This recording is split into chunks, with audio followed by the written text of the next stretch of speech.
Well, thank you all very much for 3 fascinating but very different presentations and approaches to the challenge that the organizers have put to us. 2 themes that I sensed very much are both interdependency and interconnection, and that in a sense is a thread, at least, that ties the focus on education and on peace building and the roles, the multiple roles that civil society can play.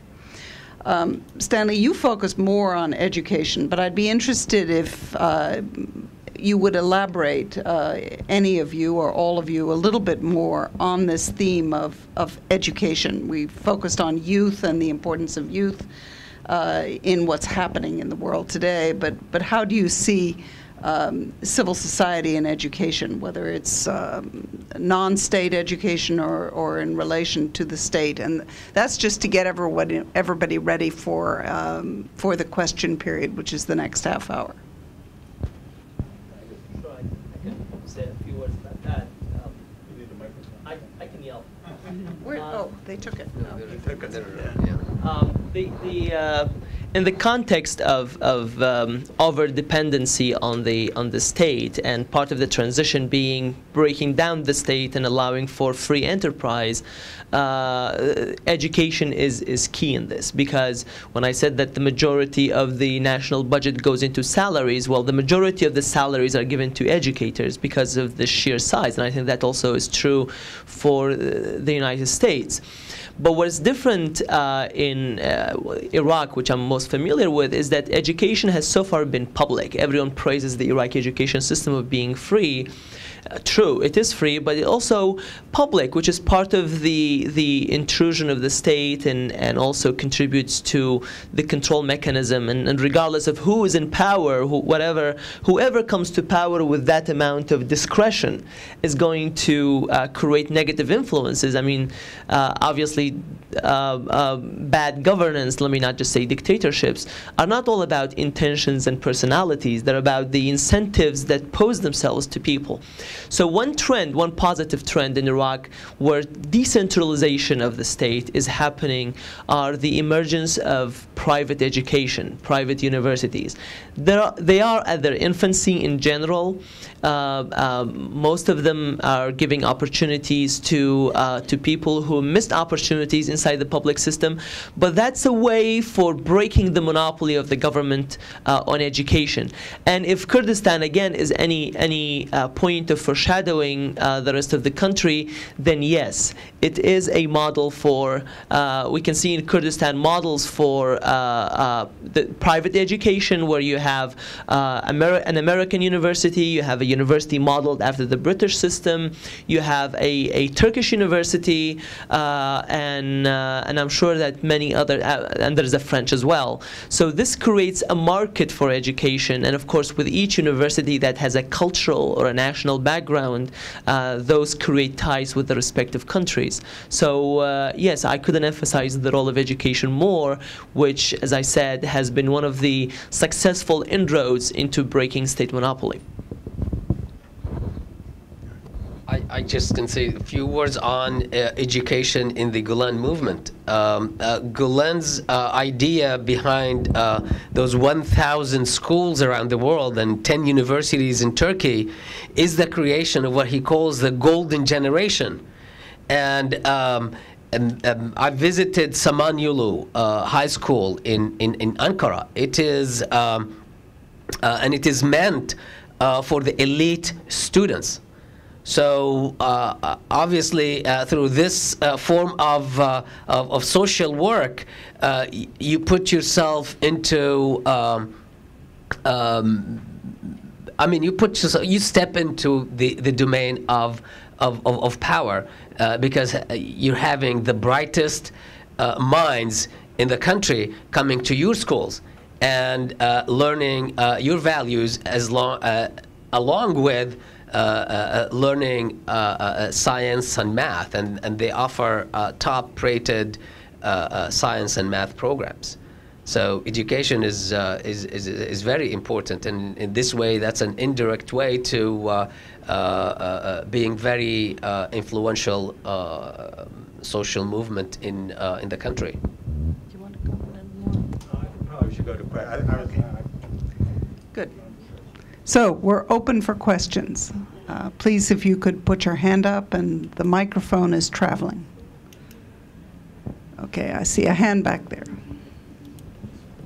Hi, it's İlhan Taner from Turkish Press. I have a quick question to Mr. Nimer, Mohammed Nimer.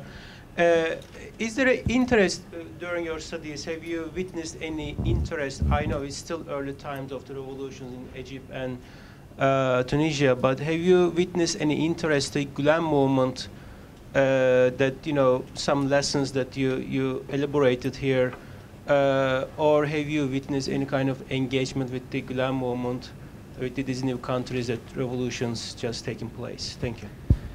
Well, the Gulen movement has schools in some Arab countries, including, and I mean, I've been to Jordan. Haven't had a chance in my recent visit to visit the school. They have actually a school. This one, interestingly, does not serve the elite, but actually it serves the bottom down. It's in a Palestinian refugee camp in Amman, and but there is another school in Cairo. The closest thing to a Gulen influence in the political restructuring of the Arab world is probably related indirectly to Gulen movement through the AK party. The Gulen movement, and Gulen does not endorse any party, but it is not a secret that most Gulen members vote AKP. That's just a fact, and so a lot of you know, the Muslim Brotherhood has just decided to establish a political party that is completely separate from the organization, separate by policy, separate by organization, separate by finance, completely independent. And some of the leaders who wanted to establish it kind of resigned their posts in the Muslim Brotherhood, and they called themselves Freedom and Justice Party. There's a lot of inspiration from the AK party in their talk and in the way they think about the party. Other questions? Maybe comments. Or comments? Okay, good.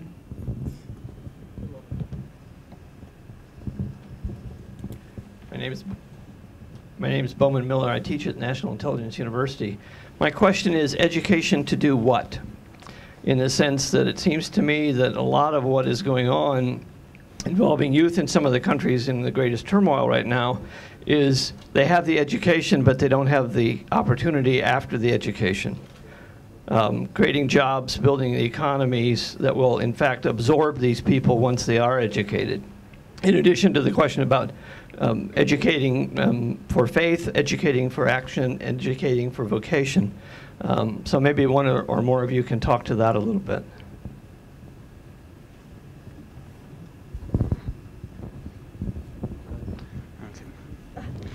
One of the reasons I stress the culture of questioning, we live in now a post-industrial economy, which is basically a knowledge economy, which is another way of saying a creation economy.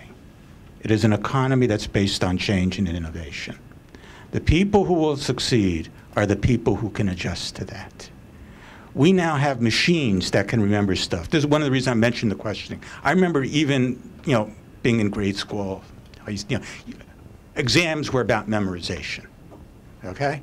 That's gone now. If I come to the universities now, that's not it. It's not the memorization.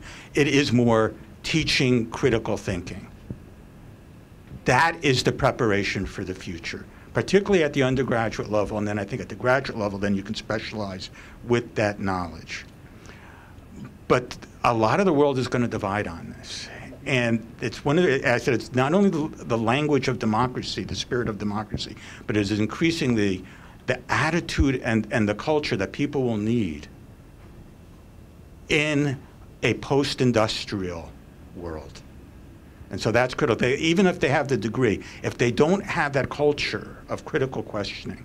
And I've noticed that in some of the countries. Saudi Arabia now has that new university, the King Abdullah University of Science and Technology, built on, modeled on MIT, in which they are, coming around to this idea that they have got to make this transition to this, education based on questioning. That, I think, is critical. So it's not just, how many people have the degrees, but how have they been taught? What have they been taught in that sense? A quick thing I can add is that in the Gulen philosophy, Islam and modernity are not just compatible, they're intertwined. And so critical thinking and a scientific mind, which was actually embraced originally by Ataturk himself, is something that Gulen has fully endorsed. And so it is education for scientifically minded that is also guided by Islamic values, and in the case of Gulen, Turkish values as well. Okay, we have two more, so we'll start with you.